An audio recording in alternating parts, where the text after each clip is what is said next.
this for real? Are we starting? Yeah. Oh. Okay, you ready? Are you ready? Mm. You sure? What's up, everybody? I'm your host, Darion. This is another edition of Modern Luxuries Podcast. I'm joined today with the wonderful dancer from Vegas, Ari, one of my closest friends. I've known her longer than I haven't known her. I'm not even going to start this and pretend like I've been consistent with this show. Let me tell y'all what happened. For those of y'all know, I got COVID. COVID led to something else called rhabdomyolysis. I had that. I was in hospital for like a week and some change. Almost died. Kidneys almost failed, but I didn't die. Got out. Then went through the whole post-COVID depression phase. And now I'm back. So, I'm back. I'm living. And on top of living, I'm starting a bunch of new projects. In addition, MLP Studios is changing it once again. Modern Luxuries Podcast is going to continue to be on the same day. Same thing with Lux Argue. But the formats for both shows are going to be a little bit different. I'm also taking away sponsored ads because a lot of the sponsors be sending the money in late. So that's why sponsored ads are ending. But I made it through everything because a lot of my COVID and being in hospital because of you, because of Ari. She called and checked on me a lot. Introduce yourself to the people. Oh, gosh. First off, I don't like to talk on podcasts, so me doing this for you is out of love. My name's Ari Williams. Like he said, I'm 23 years old. I'm a school teacher in Las Vegas, Nevada. I graduated from the University of Nevada, Las Vegas, with my degree in dance performance and choreography. I guess that's the basis of where my life is right now. I'm really dedicated and passionate about fixing our education system in Las Vegas, Nevada. For those of you who don't know, Las Vegas is very low on the school education system. Between 48 and 50. Always. Consistently.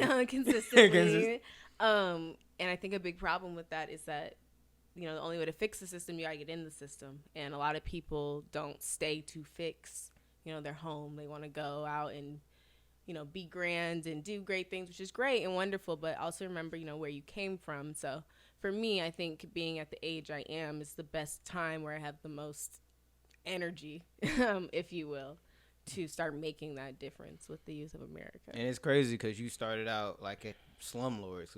What high school? Can you say what high school you're at now? Oh, like what I'm teaching at? Mm. I'm teaching at Western High School. Western's great. I absolutely love Western. It's considered a Title I low-income school. However, our students are passionate and they're eager, and they just need to see more examples of young people in the school district. I think that's the biggest problem is, imagine being 16, not from this country, and your teacher is elderly and doesn't look like you and is moving at a rapid pace, and you've seen your whole life in the same, how do I say this in a better way? If they had better examples of people who look like them in the schools, they could see that there's other ways and other outlets. Like, how many black male teachers did you see in high school? That's a great point. That were around. Because I would say I had Mr. Wade, and the athletic teachers. How old was Mr. Wade? About it's like 40. No, like 30 some. Okay, 30 some. But I think a lot of it is, and I think we talked about this too, is like you can't be too young teaching high school. And then, because everybody coming out of college, a lot of them get Teach for America, and they always put them in like middle schools and like elementary schools, which is good. I think you can. I think you can't be too old working in high school. I think you have to be mature to be working in any school district, obviously. And two, 50, you got to be a student too. The kids teach me more about what's going on in the world sometimes than what we can see on the internet as adults. I think I get respect from my students because I'm like, okay, how are you doing? What did you guys want to do today? What are you feeling? Tell me what's happening now in your life. And they're not used to teachers taking that extra step to actually get to know them a little bit more so than say, hey, listen to me. But then that's when but too with that, it's like also I feel like a problem, Modern Luxuries Podcast, modern problem facing luxurious living. I don't know if I said our tagline at the beginning. One of the problems in society is the fact our younger generation, like us, we see it like that logically. Whereas the old heads in society, they see everything as like systematic. Where, like you say, you give them the option, and it's not giving them the option. You do what you want to do, but it's I would rather give you the option on how you want to learn, making sure that you learn it, versus the system is they need to learn this in this way, by the book, standardized test, all this nonsense. And that ain't not, a lot of times that's not how a lot of people even learn. Mm-hmm. I forgot to put my phone to do not disturb. Okay, there we go. No, I agree. It takes time. I think one of the best advice I got when I first became a teacher was, it's going to take 5 years to get things running. So if that's already too much for you, you can tap out. It took you a couple months. Well, we're getting there. But I understand, you got to get through that class of students. It takes 4 years for, the class to graduate, essentially. And that's going to show your true progression of how did they go from freshman year to the 12th grade. What progression did they make during that time? And that's going to tell you as a teacher, what do you need to do? Because it's not going to happen in a year, right? Mm-hmm. You're not going to learn something to master in a year.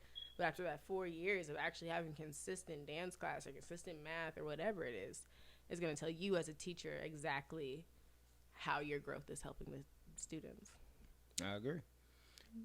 But, too, I know you was under-equipped as a teacher because you said I remember coming to your classroom when you first got it because you teach dance. Right, I teach dance. Okay, so let me break down my classroom. Break down the class. Okay, so I teach dance. Move your mic closer because I don't think you're level with mine. There we go. Okay. I do teach dance. The floor itself was carpet when I got there.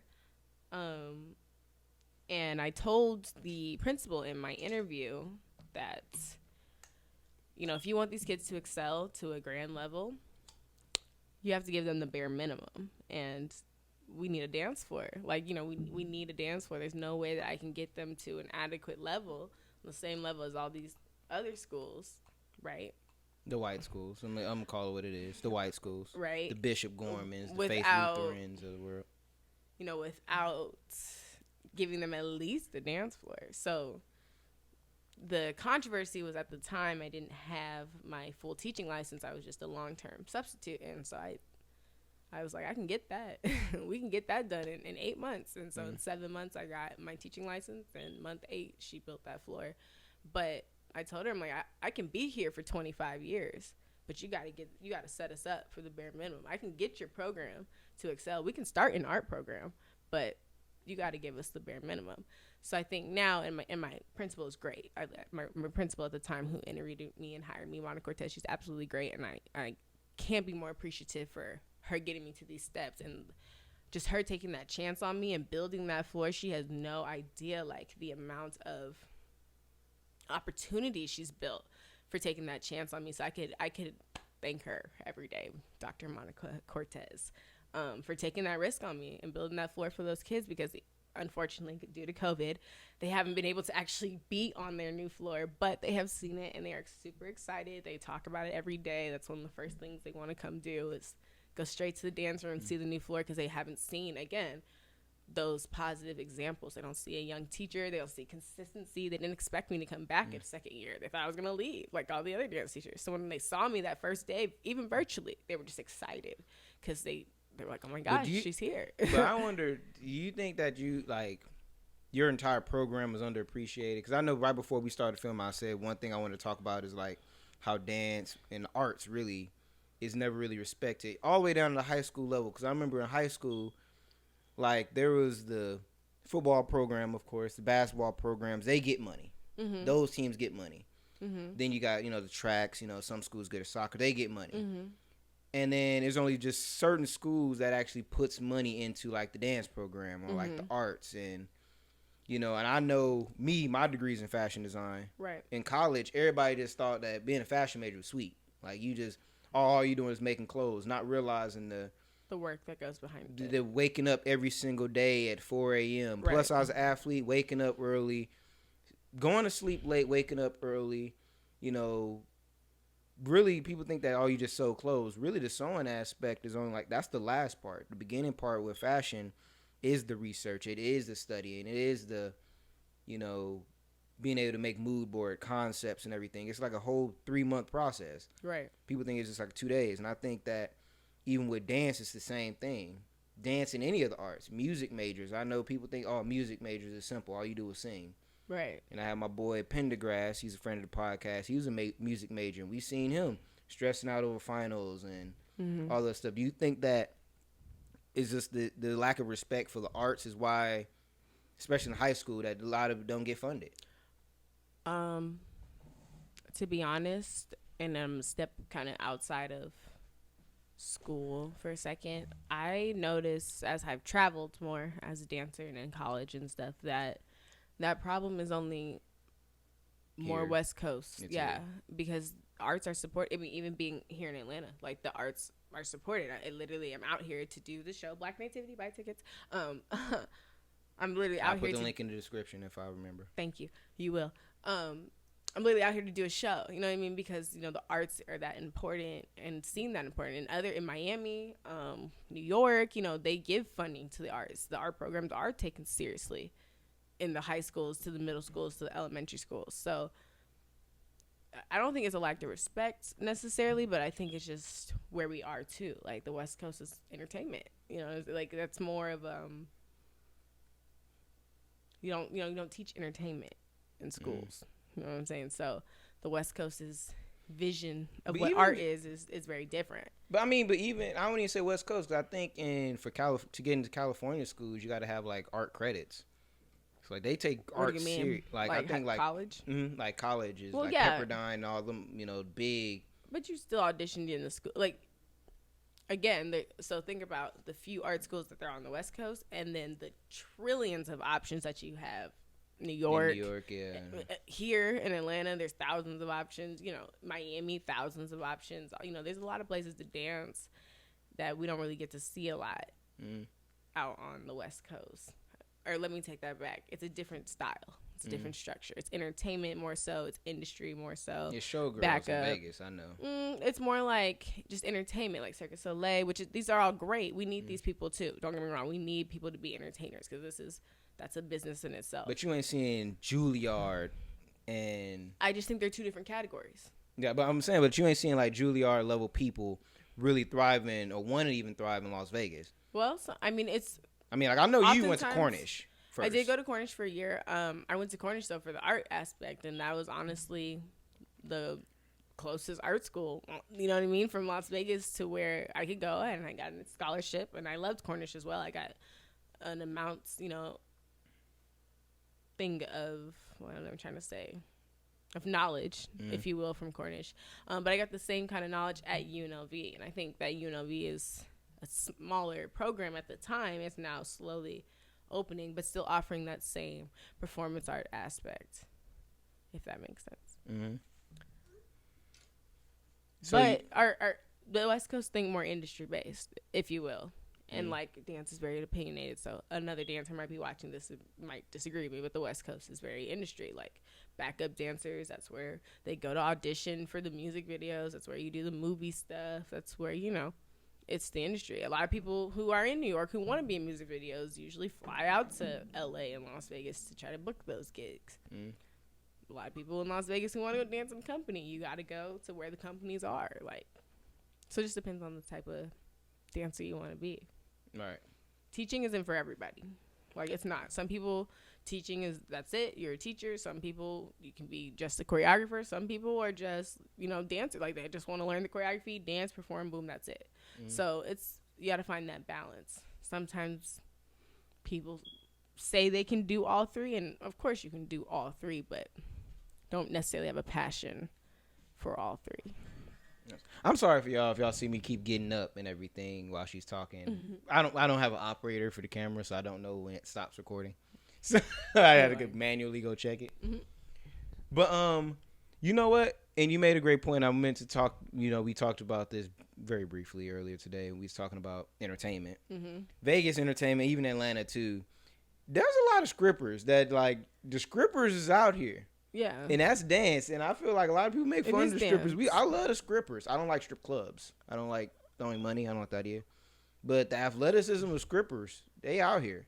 I mean, that's a whole different that's a whole different genre. Mm. I definitely think that people don't give strippers or sex workers, whatever you're gonna call them, exotic dancers. They have titles. They want to be called With a certain K. stuff. I'm gonna say exotic dancers. I think that's the appropriate. They're scrippers with a K. Scrippers. Okay, 2020 term. Scrippers. They do put a lot of work in. I mean, they do. I live in Las Vegas, so I've seen exotic dancers before, and they put a lot of work in, and they work very hard. And sometimes I think they're underpaid. Like, I'll be at the club or something, and I mean, girls are going full out. They're doing stuff I can't do on their heads, backwards, flipping in the heels. I'm like, y'all better throw some ones, but you know.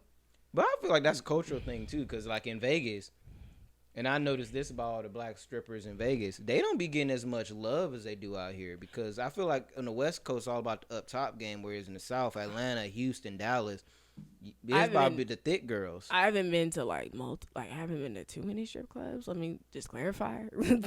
I've only been to a good couple. Well, I just don't know. I guess I don't know like what Atlanta exotic dancers really look like. I mean, you know what the videos and stuff are, but obviously, you want to really experience something, you got to go to that to experience. Put it like this: there's strippers out here in Atlanta that's out here pulling six figures, and I believe like 200,000 a year. They booking around the world.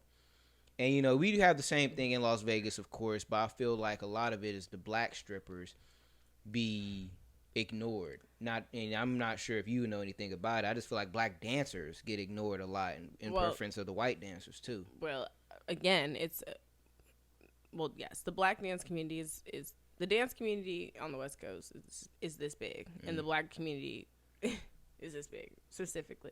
Talking about Las Vegas. Probably because people think that dancers don't make money, probably, too. I mean, that again goes back into the dancers' underappreciation. Like, you have Missy Elliott, who did, I think, her Grammy or Emmy award, and she thanked her dancers. I can't remember what award it was.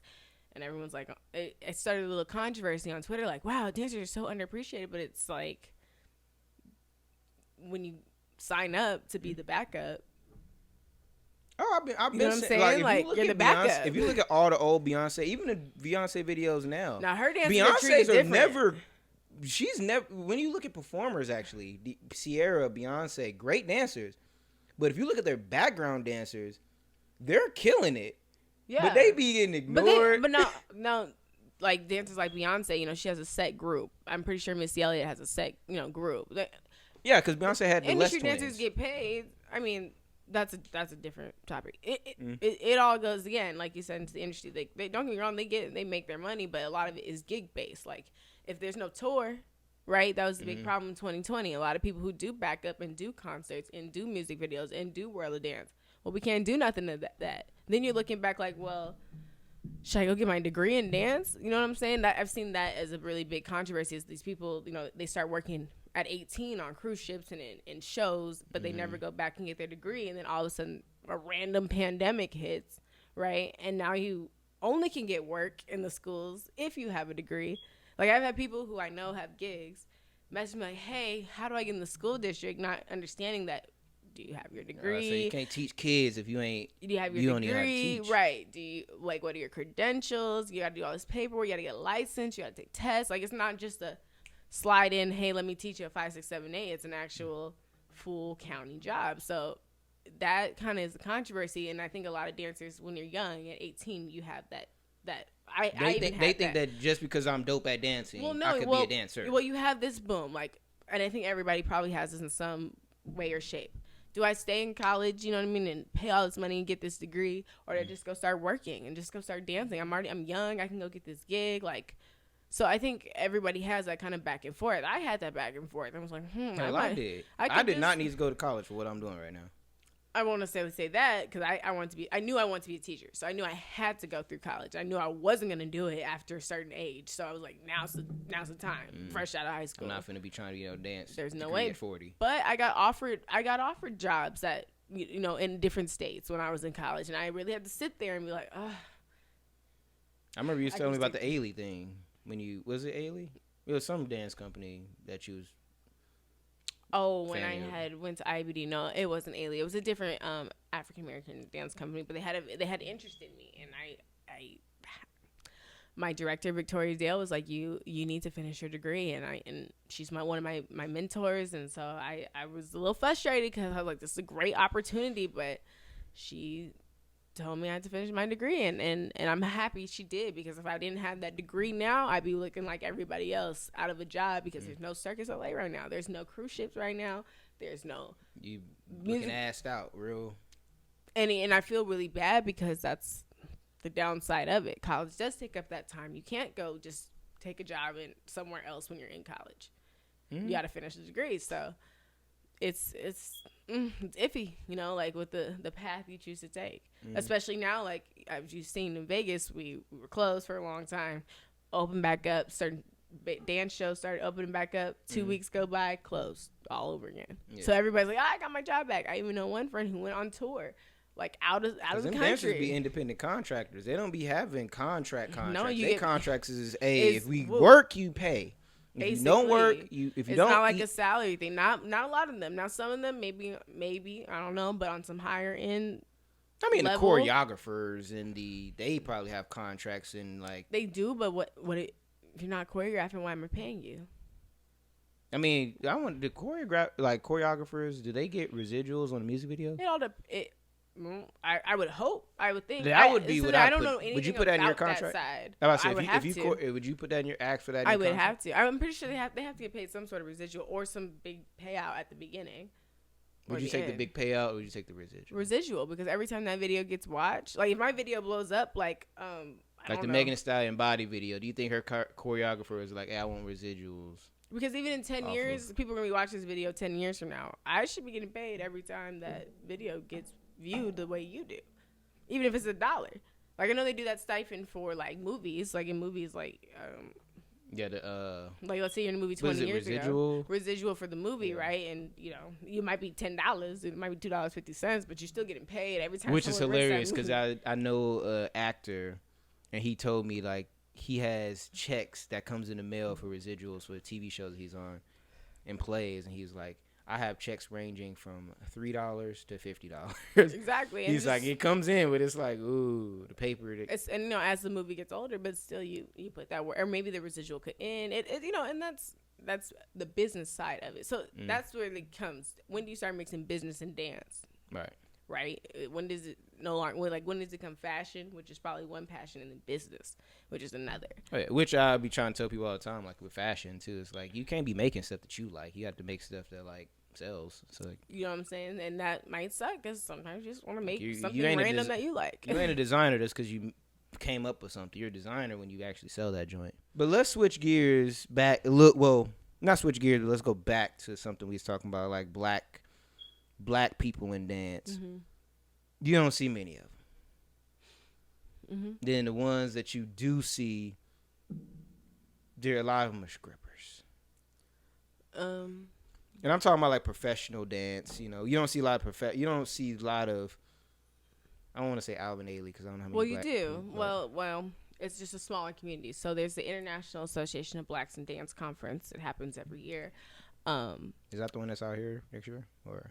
Yeah, it will be in Atlanta. Well, actually, I don't know where it's going to be with COVID. It was supposed to be in Canada, I think, and then the year after Atlanta, but COVID, so we don't know. But it travels every year. It goes from state to state. But it literally is a conference where African-American professional dancers can come for one long week of panels, workshops, classes, shows, interactions with the youth. You know, it's an amazing experience of all Black people. And so when I was... whatever year I went for the first time, I want to say 14, 15, it was just a mind-blowing experience, because I had never seen so many people that looked like me, who were doing ballet, who were doing jazz, who were doing tap, who weren't, like you said, exotic dancers, who weren't out and about, you know, who weren't doing the stereotypical, right? These were people who were in class. The hip-hop rap, yeah. They were people who were in class, on point, you know what I mean? Like, and with lines, and just, it was just an amazing experience. Which is crazy, because a lot of people don't know that Carlton, I forgot his full name, his real name. The Fresh Prince? Yeah, Alfonso Ribeiro, something like that. Okay, that sounds right. A lot of people didn't know that he, as that Carlton dance, made it seem like he couldn't dance. He was actually the best dancer on there, because he went to Juilliard has a degree in dance. He was a professional dancer before he was an actor. Which is, again. And I was like, a lot of people don't respect, like, they don't see that because they don't go to, like, recitals. They go to, like, hip-hop shows and strip clubs. That's where we get grouped into at what I see. As far as black dancers, we get grouped into hip-hop, hip-hop, rap, and strip clubs. Yeah. Whereas I don't see many, like you said, ballet. Black people in ballet. Well, it's there. Like I said, it's just small. Definitely. I think you look up International Association of Blacks in Dance Conference. It's an amazing conference. But like you said, there aren't enough people of color in dance. Like, there's got to be more than one Misty Copeland to make a difference. You know what I'm saying? They can't just be her. It has to be her, and then so-and-so, and then so-and-so, and so-and-so, and so-and-so, and so-and-so. It's for it to really be seen. You know what I mean? And there are people out there that are capable and are doing it. It's just putting them on that platform. And I think in 2020, that's happening. I really do. I think the dance community is really slowly expanding as to people of color. And if y'all hear my fire alarm going off, I don't want to hear it because the batteries was taken out of it, and for some reason it's still going off. I don't know. It's off the thing. I don't hear it. I hear it, and it's Okay. annoying. That's the ratchetest thing ever. I don't want to hear it, y'all. I'm trying to figure out. I might just break it. But I think we need okay. But do we? Because I'm pretty sure if there's a fire in here, I can kind of tell if there's a fire. Not if you're dead from the smoke. The smoke kills you first. I don't think if I was dead, the fire alarm. the was gonna smoke bring doesn't me the back, smoke though. knock you out first. Yeah, but I have a carbon monoxide. Well, it doesn't. You know what? No, we'll go there. Don't die in a fire. It was great. I know. I said I was gonna only do it for like a 30-minute episode, and I don't want to take up much longer of your time. Merch. Where can everybody find your social media, all that other good stuff, other than Western High? My Instagram is at Ari City. It's ARICSIDY. I've been calling it C City for a while, but It's because of my middle name. Yeah, We're not gonna talk about that. But No, we're not gonna talk about what my middle name is on the. And make sure y'all buy y'all tickets. Black Nativity. It's gonna be Black Nativity, directed by Robert Connor. Out here in Atlanta, we're super excited. Boom! You'll find the link in my bio as well on Instagram. Yeah. Shout out Avery Walker. Who's his job? Joseph. Avery Walker's playing Joseph. Yes. Yeah, he's playing Joseph. Tawani, she was in it. Tawani Palacio is also in the ensemble. We were both in the ensemble together. So yeah, great show. Directed by Robert Connor, choreographed by Miss Dawn Axum. Awesome. And was it Connor that's from Vegas as well too? No, somebody's from Vegas. No matter what, if you're watching this, more than likely you're gonna be in Vegas because that's where most of my followers is from. Make sure y'all get it. Link will be in the description. Thank you.